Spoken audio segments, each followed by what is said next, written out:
Salut à toutes et à tous, c'est moi Antoine, le rebelle capitaliste, j'espère que vous allez bien. Je voulais vous faire un point inflation et surtout pétrole. Ma prévision s'avère juste jusqu'à présent, en tout cas, c'est-à-dire une oscillation du Brent autour de 110 dollars et une oscillation du WTI autour de 100 dollars. Aujourd'hui, vous avez eu, un rapport de l'Agence internationale de l'énergie, qui est une sorte de verrue installée à Paris et qui a été renié récemment par les Saouds à cause de son manque de fiabilité et ses positionnements trop politiques.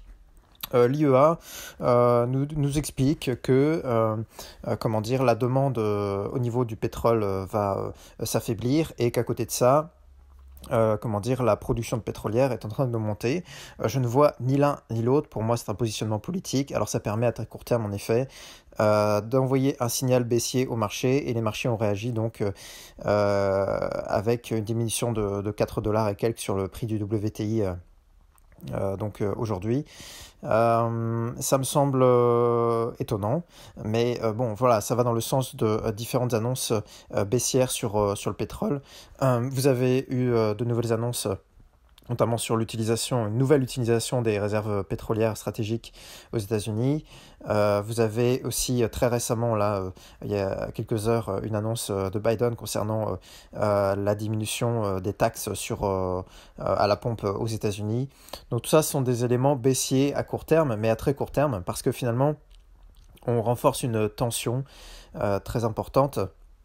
C'est-à-dire que les fondamentaux, eux, sont très haussiers, et au final, on contraint le rapport de force, le rapport entre l'offre et la demande, artificiellement à la baisse pour des raisons politiques et de stabilité sociale et politique. Et cette pression à la baisse renforce encore la tension en fait entre finalement la situation des fondamentaux naturels et la situation des politiques contingentes à court terme artificielles. Voilà. Donc tout ça pour dire quoi? Tout ça pour dire que tout ce qui est aujourd'hui artificiellement baissier sur le pétrole va renforcer le retour d'élastique, le retour de tension à moyen terme haussier sur le baril. Voilà. Donc en gros, vous allez avoir une stagnation encore je pense, quelques semaines, comme je l'ai dit, autour de 110 sur le Brent. Ce qu'on voit exactement en ce moment est autour de 100 sur le WTI, pour différentes raisons, donc comme je disais, sociales et politiques principalement. Mais in fine, ça lâchera, et quand ça va lâcher, par contre, ça va partir vertical. Voilà, ça je peux vous l'assurer. Donc positionnez-vous, vous avez encore le temps de vous positionner, si vous le souhaitez.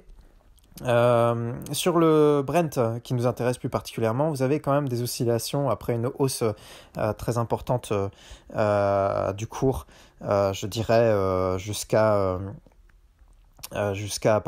février.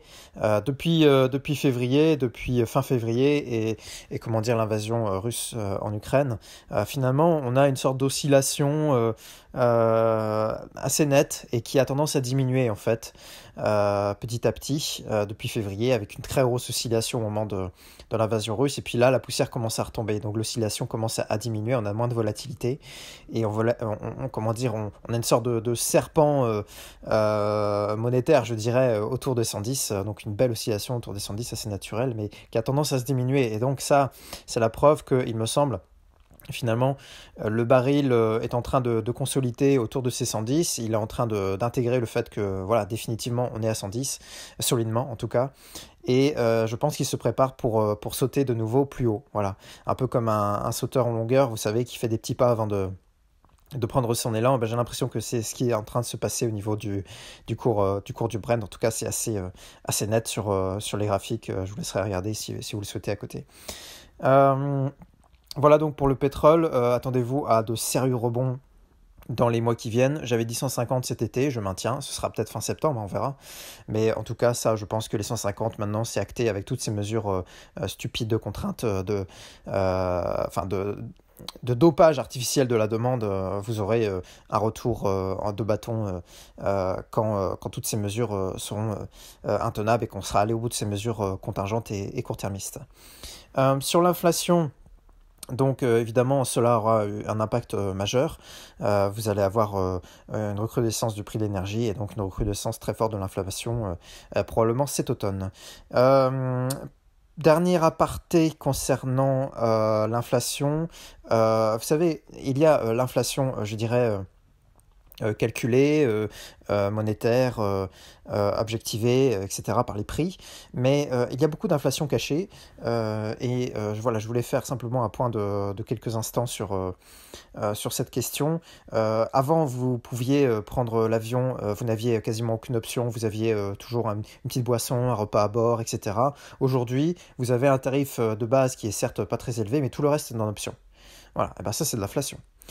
Aujourd'hui, vous avez moins de caissières dans les supermarchés, c'est l'inflation. Aujourd'hui, auparavant, vous aviez droit à une caissière, vous y avez beaucoup de caissières, vous aviez droit à ce contact humain, etc. Ça avait un coût, ok. Mais aujourd'hui, vous avez quelques caissières et puis ensuite vous avez tous ces trucs automatiques. Voilà, c'est de l'inflation cachée, ça. Ok. C'était quelque chose qu'on pouvait s'offrir avant et qu'on ne peut plus s'offrir maintenant. Voilà. Sur l'immobilier aussi, je vois que un article de France Info aujourd'hui, donc 10 mai 2022. Immobilier, le succès fou des maisons en A, simple et économique. Donc c'est des maisons en forme de A, tout en bois et à construire soi-même. Et bien ça, écoutez, c'est de l'inflation cachée. Alors c'est sûr que on va pas intégrer le fait que ce soit en bois, qu'on construise soi-même, etc. Mais c'est de l'inflation cachée, c'est quelque chose dont on n'avait pas besoin avant. Avant, on achetait une maison en dur. On n'achetait pas la maison du petit cochon feignant. On achetait la maison du petit cochon qui a bien travaillé, qui a fait sa maison en ciment, en pierre, qui a fait sa maison en dur.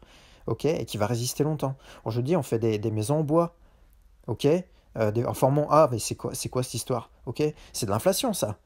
C'est quelque chose qu'on est obligé de faire et qu'on n'était pas obligé de faire avant. Vous croyez que ça amuse les gens de vivre dans ces maisons-là? Vous avez les tiny houses, vous avez tous ces trucs, ok, qui sont en train d'arriver. Mais pourquoi? Parce que les prix de l'immobilier sont beaucoup trop hauts. C'est lié à l'inflation, c'est lié au taux réel négatif. Voilà, tout ça. Donc tout ça, c'est une expression finalement de la contrainte qui s'exerce sur nous et qui, je pense, est en partie justifiée hein, par le fait que nous avons dépassé le pic pétrolier, donc nous avons moins d'énergie. Mais je dirais que c'est exacerbé dans les pays ayant une mauvaise gestion et donc qui ont par exemple trop de dépenses publiques, ce qui pèse sur le contribuable, ce qui pèse sur toute la chaîne productive et sur les prix à la consommation in fine. Et donc on est obligé de se rabattre sur des comment dire, des pis-aller qu'on fait passer pour quelque chose de souhaitable, mais qui en fait est nécessaire. Voilà. C'est faire mauvaise fortune, bon cœur. Voilà. Donc, quand on prend l'avion, eh ben, on prend 36 options pour être bien. Quand on va au supermarché, eh ben, on attend, voilà, aux caisses, si on veut une caissière. Et puis maintenant, bah, quand on veut construire une maison, bah, on construit une maison en bois à la con et une tiny house. Voilà. Et on dit que c'est bien. Alors, il faut faire de la place quand même. Hein. Si on avait beaucoup d'affaires, faut faire le tri avant de déménager. Voilà, c'est tout. Mais bon, rien à voir avec l'inflation, évidemment. Hein. Je vous souhaite une très bonne journée malgré tout. Faites attention à vous, positionnez-vous, parce qu'il n'est pas trop tard. Voilà. Allez, très bonne journée.